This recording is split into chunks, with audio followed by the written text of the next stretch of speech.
प्यारे मित्रों और मेरे हम सफर साथियों, एक बहुत सुंदर सा गीत मैं भी सुन रहा था।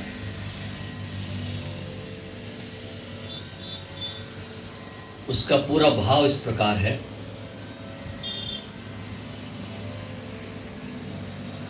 कि एक राजा के राज्य पर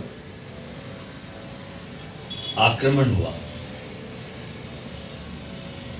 किसी दूसरे देश के राजा ने उस पर आक्रमण किया अचानक।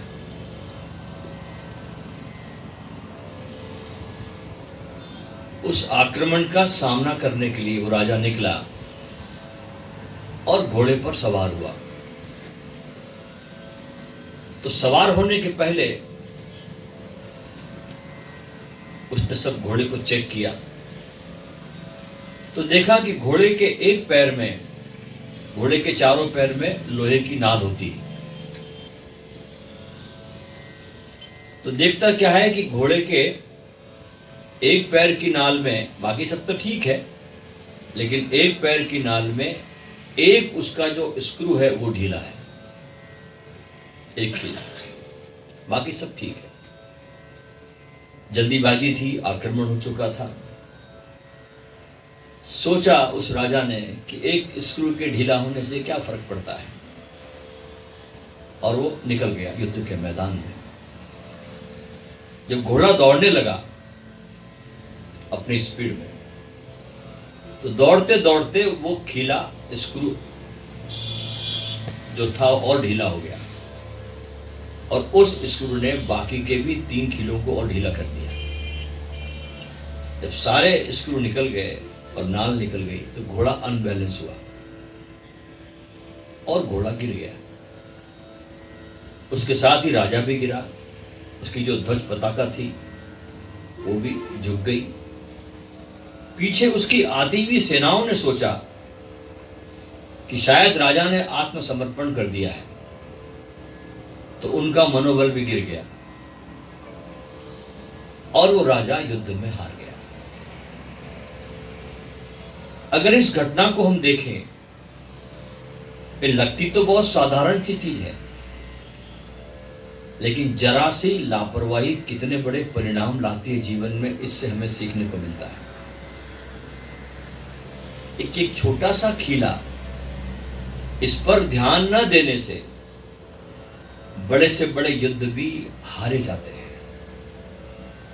इससे उल्टी बात भी सही है कि जरा सी कोई विधायक बात पर ध्यान दे दे, कोई पॉजिटिव बात पर ध्यान दे दे, तो भी जीवन कहां के कहां चला जाता है।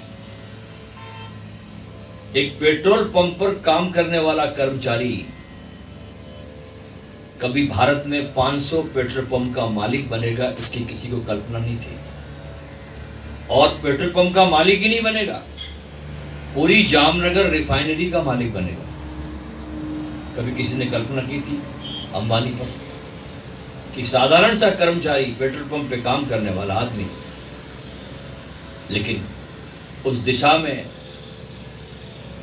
एक लहर उठी, कोई विचार कौंधा, और उस विचार को उसने अपने सपनों को गति प्रदान की, और आज इतना बड़ा एम्पायर उस आदमी ने, एक साधारण से आदमी ने खड़ा किया। हम जब जीवन को देखते हैं अपने, तो हम क्या पाते हैं कि हमारे जीवन में कोई भी ऐसे ऊंचाई के सपने नहीं होते। हम सिर्फ 10,000 रुपए की नौकरी में अपने को राजी कर लेना चाहते हैं। हमारे पास कोई ऊंचे शिखरों से बड़े कोई कामनाएं नहीं होती, सपने नहीं होती। हम जब एक दूसरे के साथ मिलते हैं ना, दोस्त लोग, तो बातें कैसी करते, जरा ध्यान देना। तेरे पास कौन सा मोबाइल फोन है, ये पहले पूछते हैं। तेरे फेसबुक पर कितने फ्रेंड हैं, तुझे ट्विटर पर कितने लोग फॉलो कर रहे हैं, तेरे पास गाड़ी कौन सी है। ये हमारा सोचने का, थिंकिंग करने का ढंग रहता है। और जीवन में जब सपने आप अच्छे नहीं देख सकते तो उसकी तरफ आप प्रयास भी नहीं करते। और एक बात और कि मनुष्य जीवन में कभी भी कंस्ट्रक्टिव विचारधारा को नहीं सोचता, सदा डिस्ट्रक्टिव को सोचता है। जैसे हम छोटे बच्चे थे तो हम पेंसिल तोड़ते थे, पेन तोड़ देते थे। बड़े हो गए तो क्या करते हैं, गाड़ियों के कांच फोड़ने लगे। बात वही है, चाहे पेंसिल का तोड़ना हो, पेन को तोड़ना हो या गाड़ियों के कांच फोड़ने हो। लेकिन जीवन का असली आनंद डिस्ट्रक्शन में नहीं, उसको जोड़ने में है, कंस्ट्रक्शन में है। भारत जब आजाद हुआ था तब यह देश 500 अलग अलग रियासतों में बटा हुआ था। ये पूरा भारत अखंड कभी था ही नहीं। यह देश 500 रियासतों में बटा हुआ था। एक आदमी ने काम किया जिसको हम सरदार वल्लभ भाई पटेल के नाम से जानते हैं। उस आदमी ने 500 रियासतों को इकट्ठा किया और एक अखंड भारत बनाया। उसने जो काम किया आज हम देख सकते हैं कि दुनिया में सबसे बड़ी उसकी ऊंचाई की मूर्ति स्थापित हो गई। इतनी मूर्ति बड़ी किसी का स्टेचू नहीं है जो वल्लभ भाई पटेल का है। तो जीवन में जब अच्छे सपने होते हैं, अच्छे हमारा जो विचार होता है, तब हमारे जीवन में ऊंचाइयां आती है, तब हमारे जीवन में कुछ हम ऊंचाई पे जाते हैं। अन्यथा हमारा जीवन सिर्फ घाटियों में सरकते रहता है। और जीवन का असली मजा तोड़ने में नहीं है, डिस्ट्रक्शन में नहीं है। जीवन का असली आनंद तो जोड़ देने में है, जुड़ाव करने में है, तोड़ देने में नहीं है। किसी वृक्ष को आप ऊंचा करने में, बड़ा बनने में वर्षों लग जाते हैं और तोड़ देने में 1 घंटे में उसको आप तोड़ सकते हैं। ऐसे ही हुआ कि राजा बिंबिसार ने जब अंगुलीमाल के कुछ संपत्ति को हथिया लिया तो अंगुलीमाल विरोध में खड़ा हो गया और उसने संकल्प लिया कि 1000 उंगलियों की माला पहनूंगा तभी मैं शांत होऊंगा। और बड़ा खतरनाक रूप धारण किया अंगुलीमाल ने। राजा बिंबिसार भी डरता था उससे। जब मैं कथा पढ़ता था अंगुलीमाल की तो उस कथा में वर्णन आता है कि कोई भी व्यक्ति अंगुलीमाल के पास जाने से डरता था, घबराता था। सिर्फ उसको जन्म देने वाली मां कभी कभी उसके पास भोजन लेके जाती थी। वो एक ऊंची पहाड़ी पर निवास करता था। गांव के लोग उस रास्ते से गुजरने में भी डरते थे। स्वयं राजा बिंबिसार भी कांपता था उससे। और कभी कभी तो मां को भी डर लगता था। जब उसकी उंगली की माला 999 की हो गई गले में और एक उंगली की तलाश में था, तब मां भी डरने लगी कि कहीं ऐसा ना हो कि अपने संकल्प को पूरा करने के लिए मेरा ही कत्ल कर दे। और जब ऐसी घटना घटी कि एक दिन अचानक बुद्ध वहां से गुजरे। बुद्ध को तो पता नहीं था, बुद्ध वहां से बस गुजरे। और जब दूर से आते देखकर एक सन्यासी को अंगुलीमाल ने देखा तो दूर से बहुत जोर से आवाज दी, ए सन्यासी रुक जा।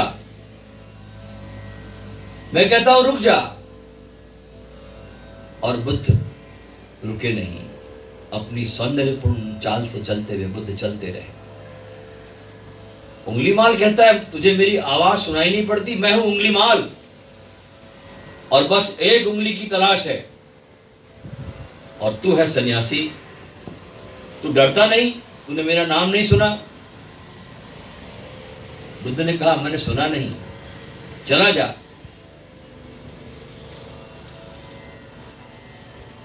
और कहा कि मैं तो 50 साल पहले ही रुक गया था। बुद्ध ने कहा अब मैं कहां चलता हूं, मैं तो रुका हूं।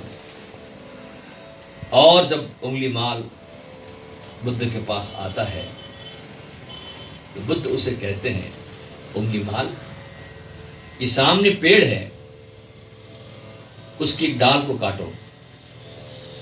और उंगलीमाल ने इतना कहना था, उसके पास फरसा हमेशा रहता था। डाल को काटा।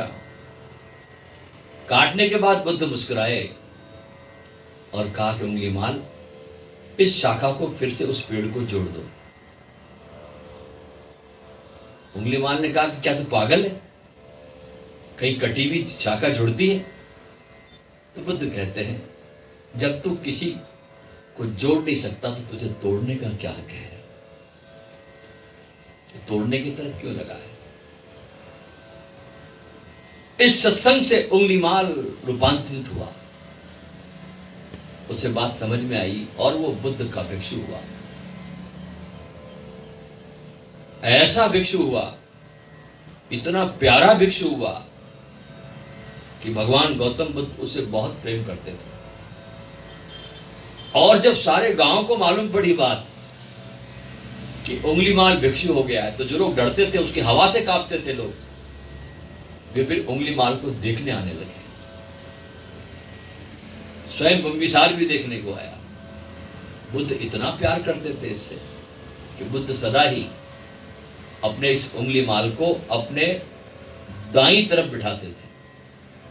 आपको मालूम है, आपके शरीर में जो आपका ये हाथ है, ये आपका हाथ देने वाला हाथ होता है।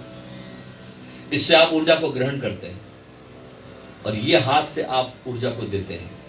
तो उंगलीमाल को सदा ही बुद्ध ने अपने बिल्कुल राइट साइड में बिठाया, बिल्कुल पास में। इतने पास बिठाते थे कि सभा में कभी इच्छा होती थी तो बुद्ध उसको छूते भी थे। इतना प्यारा शिष्य हुआ। क्यों? क्योंकि रास्ता बदल दिया, डिस्ट्रक्शन को छोड़ा और कंस्ट्रक्शन की तरफ आया और बुद्ध का परम शिष्य हुआ। इसलिए चीजों को तोड़ना नहीं, चीजों को जोड़ना है। हमारे भीतर भी हम खंड खंड में बटे हुए हैं,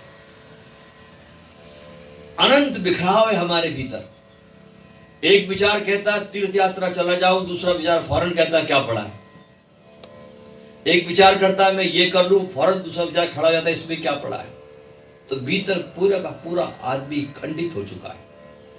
ध्यान है इस खंड खंड को जोड़ने की कला। कैसे आप एक अखंड व्यक्तित्व हो जाए, कैसे आपके भीतर विपरीत स्वर बंद हो जाए, इसी का नाम है ध्यान। और जब आपके भीतर से सारे विपरीत स्वर समाप्त हो जाते हैं और बस एक ही स्वर रहता है उस परमात्मा का, जिसे हम ओंकार का नाद कहते हैं, तब जीवन आपका धन्य हो जाता है। ध्यान की कुछ विधियां इसी ध्वनि को खोजने का एक उपक्रम है जो आपके भीतर हो ही रही है। उसमें बहुत से ध्यान हैं। इन 3 दिनों में कुछ ध्यान की विधियां आपसे करवा रहे हैं। इन विधियों को बहुत प्रेम से करिए, आप बहुत प्रार्थना में होकर, बड़ी मस्ती के साथ, तब विधियां अपना ये राज खोलती है। अभी आप देखते हो ना कि बहुत प्रेम चाहिए घूंघट को उठाने के लिए। जब तुम प्रेम से भरते हो तो ये विधियां अपना राज उगलती है और आपका जीवन बिल्कुल अलग तल पर चला जाता है। ध्यान के आते ही आपके जीवन में बहुत रूपांतरण आता है। आपके उठने में, आपके बैठने में, आपके चलने में, आपके भोजन ग्रहण करने में, आपके पानी पीने में, पूरा व्यक्तित्व आपका बदल देता है ध्यान। आपकी भाग दौड़ में जब ध्यान आ जाता है तो जीवन में सब कुछ कार्य करते हुए भी शांति का स्वर आपके भीतर बजने लगता है। शांति की वीणा कभी बंद नहीं होती। संसार के काम चलते रहते हैं लेकिन भीतर शांति का स्वर भी गूंजा करता है।